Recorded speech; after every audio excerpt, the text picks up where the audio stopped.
when we grieve, we're not actually grieving the loss of a person so much as what that person made or meant to us and how we perceived, attached, or desired something from that person. That's the actual human, like the human construct of grieving, which we don't understand because as human beings, we attach to the physical. So we think the physical person is either fully here, fully not here, emotionally, physically, etc. But the key thing about it is, like you said, going through the journey of grieving, whether it's grieving a relationship, grieving the loss of a child who we may have had, grieving the loss of a parent, grieving the loss of a job offer that we wanted but we didn't get.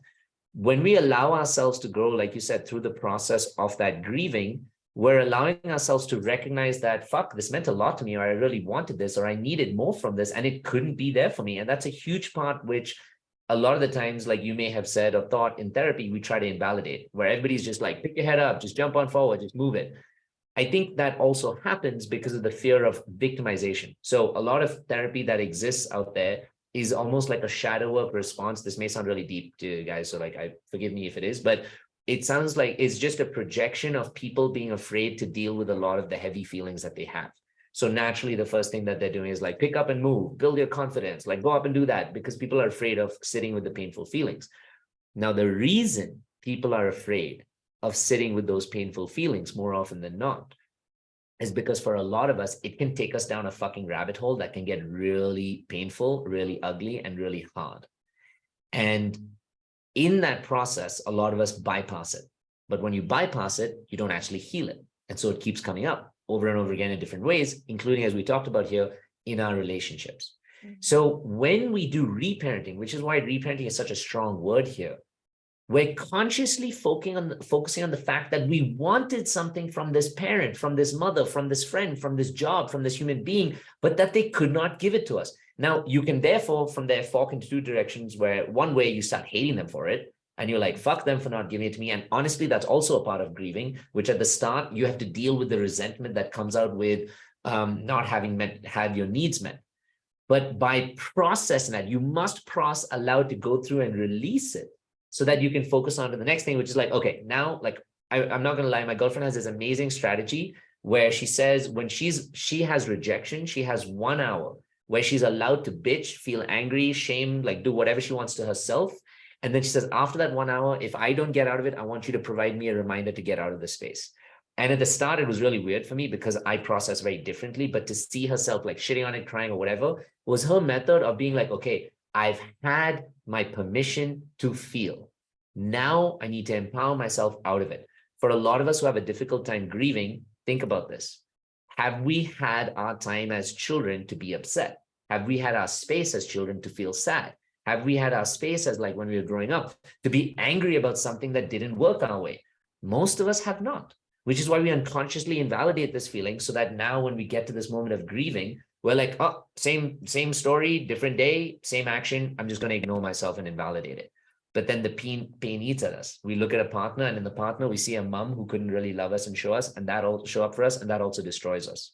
So the essence of what I'm trying to say here is it all comes back to what was our relationship with whatever we're grieving. And it doesn't even have to be the world's relationship. Your mom to you could have been, for everybody, it could have been your mom, but she could have been the most like abusive or the most attached or most whatever person it was, which means you wanted her to be safe. You wanted her to be loving. You wanted her to be someone you could count on, but you didn't get those things. That has to be grieved. That has to be understood. That has to be processed and let go of. And when that is, then steps in the next and the most powerful step of healing, which is empowerment. Okay, I've had my chance, given myself permission to understand what I didn't get, why it made me sad, why it hurt me, why I have to let go of it. And now I want to show myself that what's important to me now onwards. Is it to keep going back to my mom and try and convince her to be the mom that I needed to be? Not in your case, but in case of other people. Or is it more important for me to find and meet my needs so that I can feel fulfilled, I can feel more secure and more loved? And those two pieces need to go hand in hand for us to have the most like safe, secure, and beautiful relationships. And actually what Janelle was talking about is so true, because the body stores emotions even if the mind thinks it can forget it.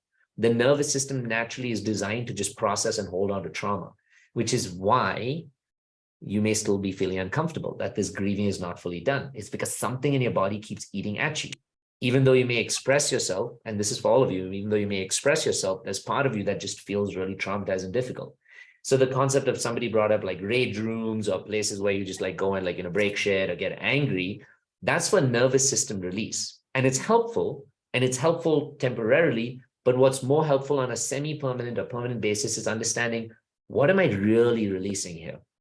I'm not just releasing the feeling within my body, but I'm also releasing the attachment I have to the thing I've lost, or to this thing that I wanted to be different or better or more beautiful, but that couldn't be. And that's the essence of really like combining the grief with that.